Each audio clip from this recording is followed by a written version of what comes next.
I see trees of green, red roses too. I see them bloom for me and you. And I think to myself, what a wonderful world. Oh my goodness. Yes. Oh my goodness. Yes, yes, yes. It is spring. It's beautiful sunshine, beautiful blue skies, clear weather. Oh yes, you guys don't know how long I've been waiting to say goodbye to the winter and hello spring. And what a way, what a way to begin the new season. You know why I'm here. You know why I am here today. And I want to talk about my team. I want to talk about the Gunners, North London forever. Boy, yeah. Yeah.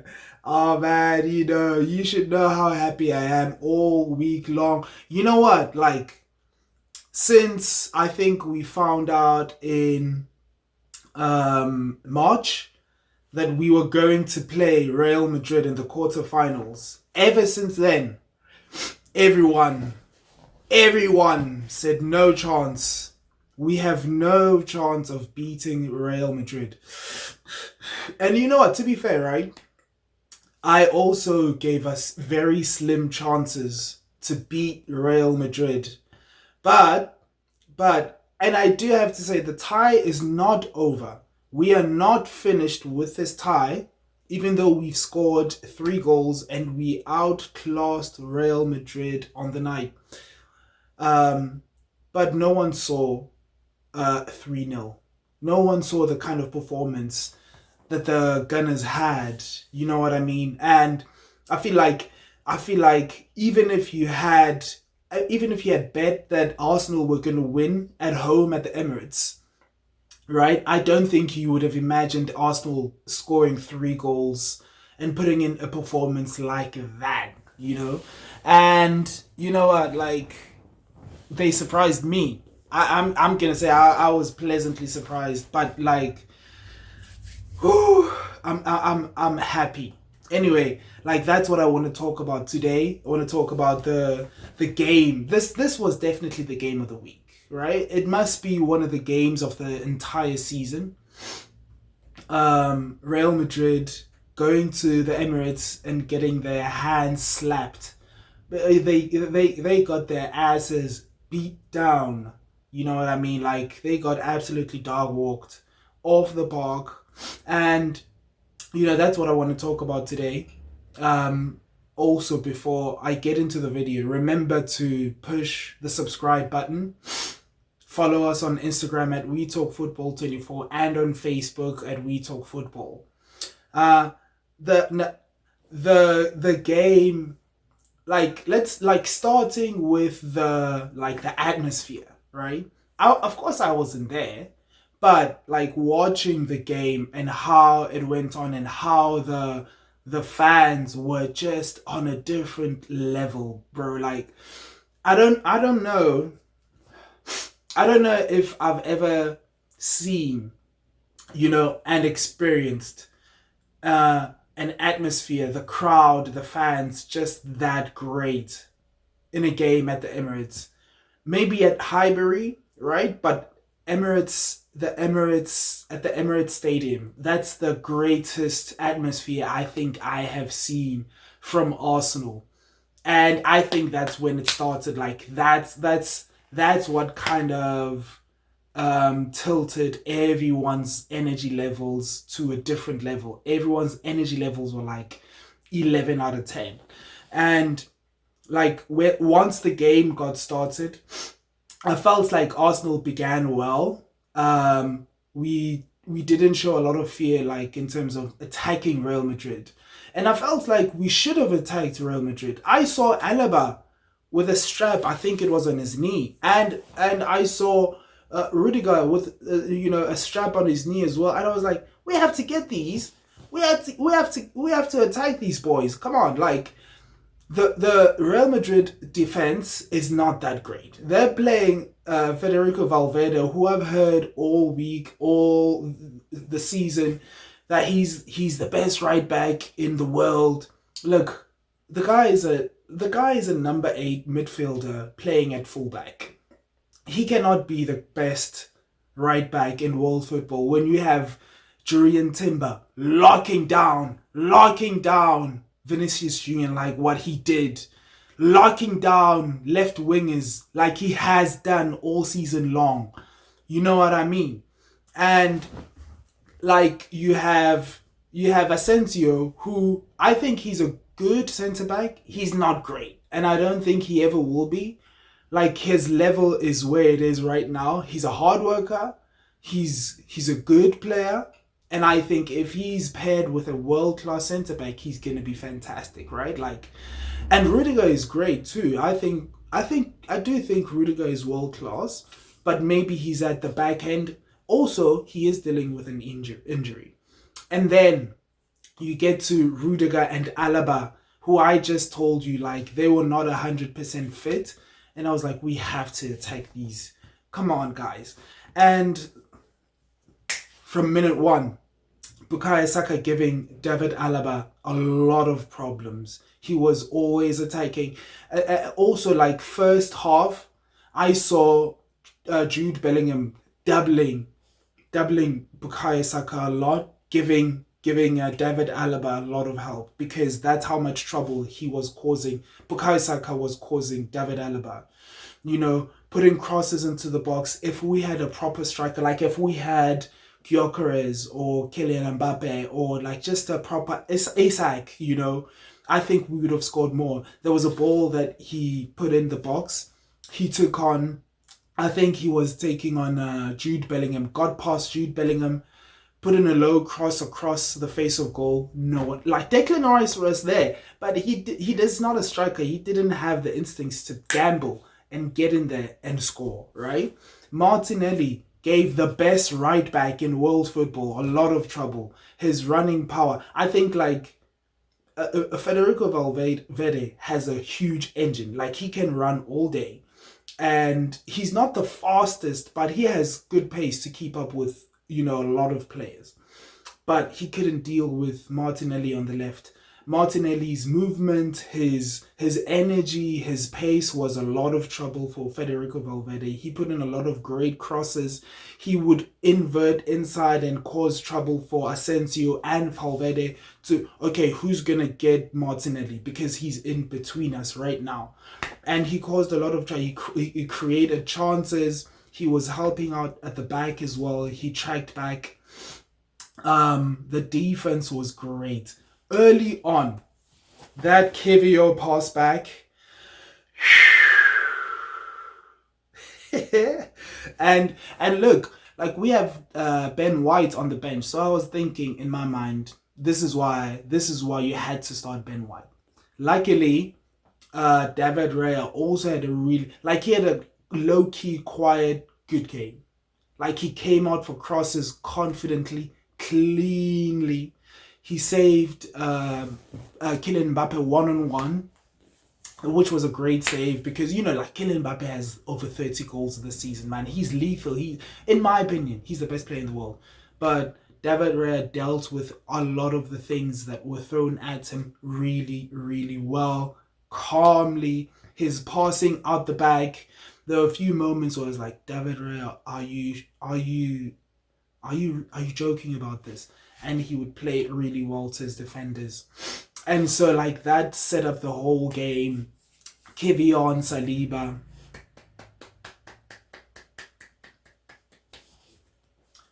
They shut down Kylian Mbappe. Couldn't do anything. Couldn't get past them. Couldn't get around them.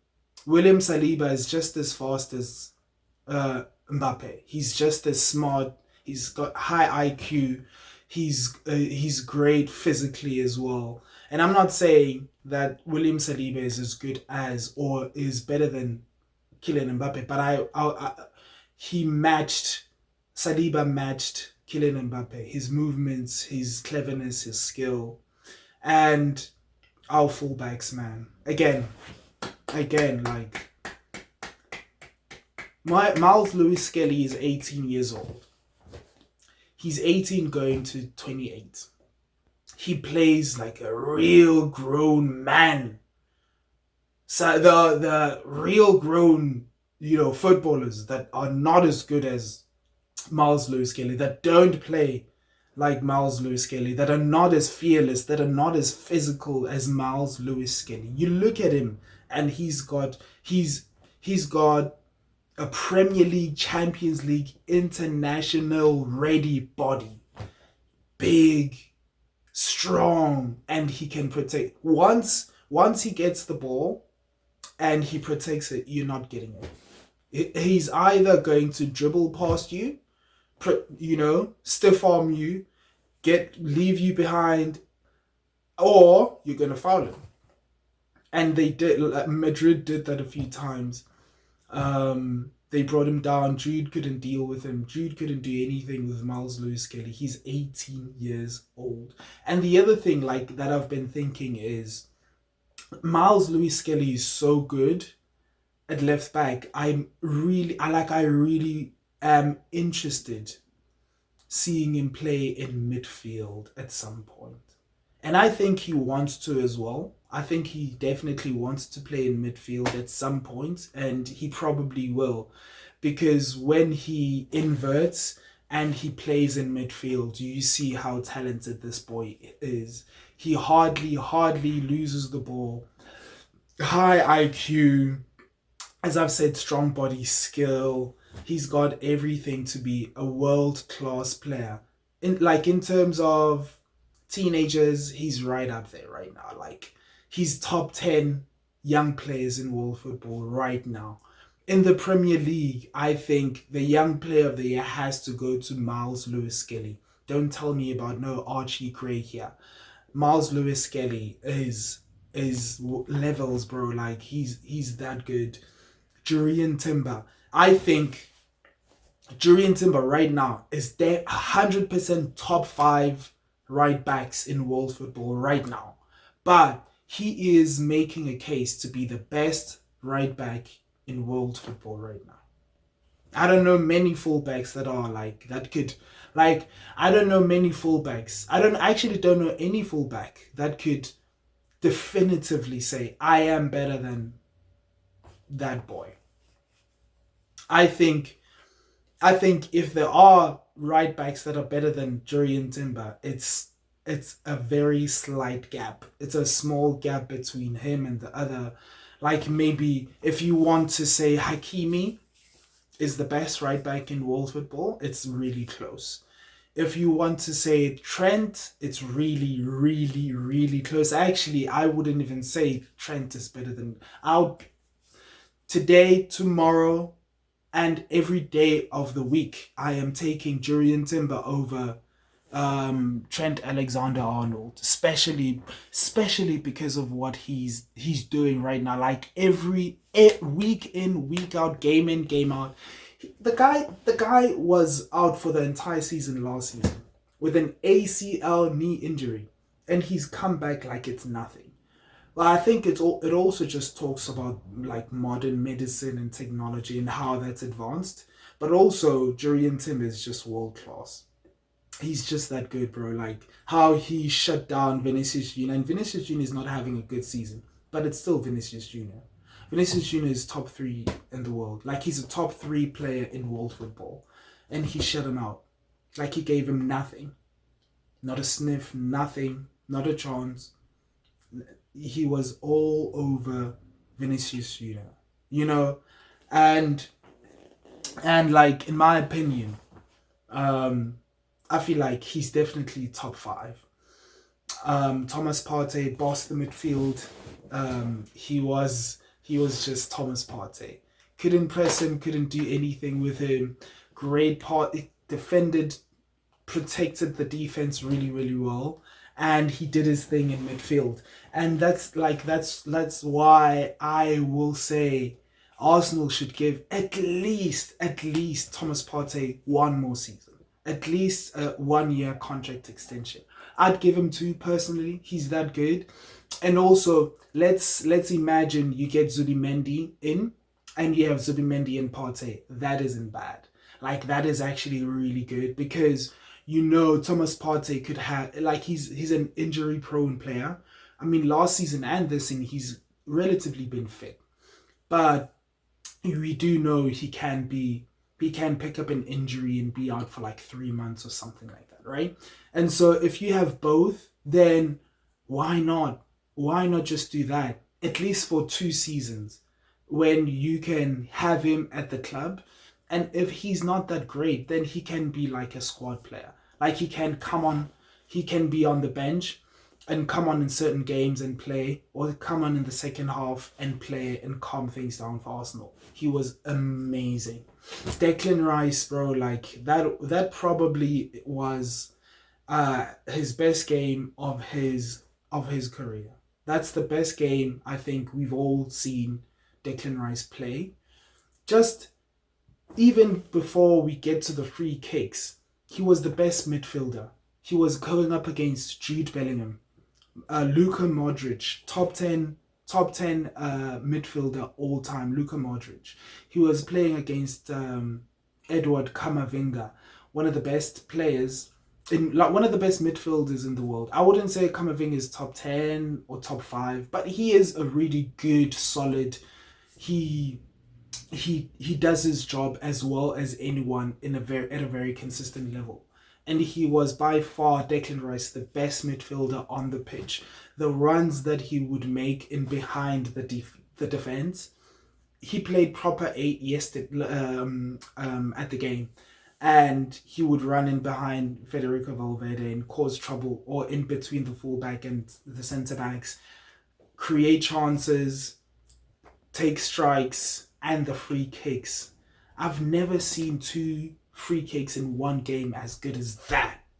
In that kind of spot where you're facing Real Madrid, the greatest Champions League team of all time, the Real Madrid with the number 1 player in the world and probably the number 2 player in the world. Then you have Jude Bellingham, probably another top 10 player in the world. Carlo Ancelotti, one of the greatest managers ever. Thibaut Courtois, probably number 1 or 2 goalkeeper in the world. I'd take Alisson, but Courtois is number 2. And Courtois wasn't close. Like, sometimes as a goalkeeper, you dive and you feel like, I almost had that. Like, if I had taken a step earlier and moved to the left, I would have got. He was not close. He was not close to both free kicks. That's how good they were. Top bins. And I think we know Declan Rice because of the corners and the set pieces that he's been taking since last season after the trip to Dubai, coming back after January. He's been taking more free kicks and set pieces, right? And we've seen he has a really good whip on him and great technique. But we didn't see. I never thought he would do this. Because when I saw the free kick, in my mind, like I saw Kivio. Kivio was always having conversations with a set piece taker, each corner, each free kick. And he went and talked to Declan Rice. And I was like, Kivio is doing this again. Like, what is he going to do? Because he's not been threatening. And the position, like for the first one, and the position is so awkward. Like, it's going to be one of those chips to the back post and, wet tissue, and Madrid are going to deal with it. And it's also a little too far to have a go. And he did, and I was so wrong. And he did it again. The first one was a 10 out of 10 free kick. The second one,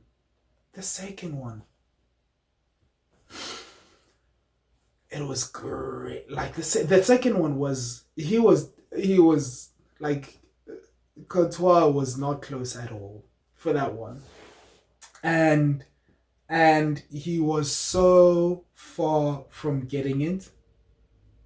Not funny, bro.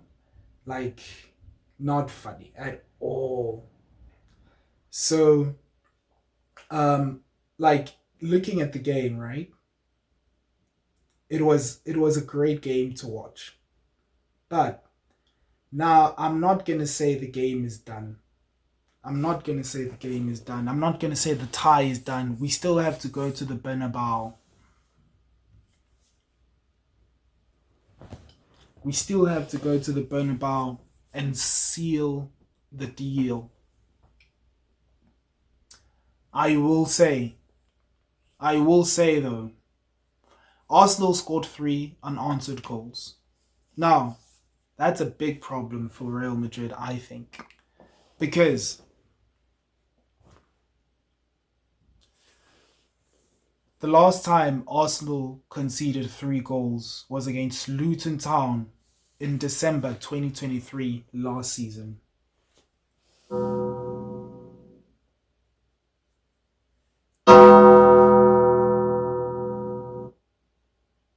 Wait a minute. Sorry. Okay, yeah. The last time, sorry, I was saying the tie is not over. The tie is not done, but it is a big problem for Real Madrid for a few reasons, right?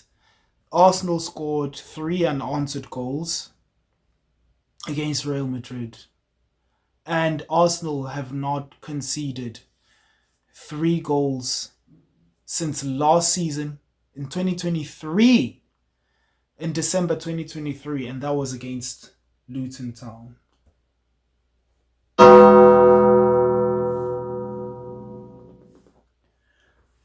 For Real Madrid to outright win the game, to win straight up, they have to score 4 goals, and Arsenal haven't conceded 4 goals since 2023 April against Manchester City at the Etihad.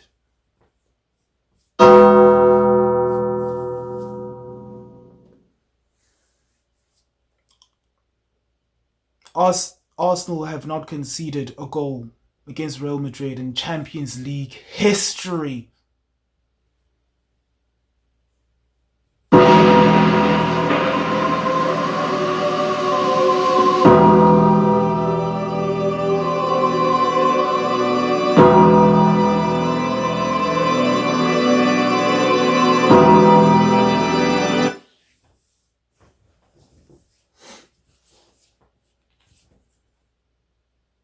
I'm not saying anything. I don't know. I don't know what's going to happen. But it's not looking good. It's not looking good for Real Madrid. But the tie is not over. The tie is not over, and this is Real Madrid. These are the holders of the Champions League. And at the Bernabeu, anything can happen. But my boys should go there and turn it into the burning bow. Yeah. Anyway, I've enjoyed doing this, talking about Arsenal's great night, great game. Leave your comments, tell us what you think. Please remember to subscribe. It helps us out a lot. We're trying to get to 50 subscribers so we can do live YouTube videos. It's taken us a long time, but it helps us out. Share, like, subscribe, follow us on Instagram at We Talk Football 24 and on Facebook at We Talk Football. Anyway, have yourselves a nice weekend. I'll see you later. Awareness.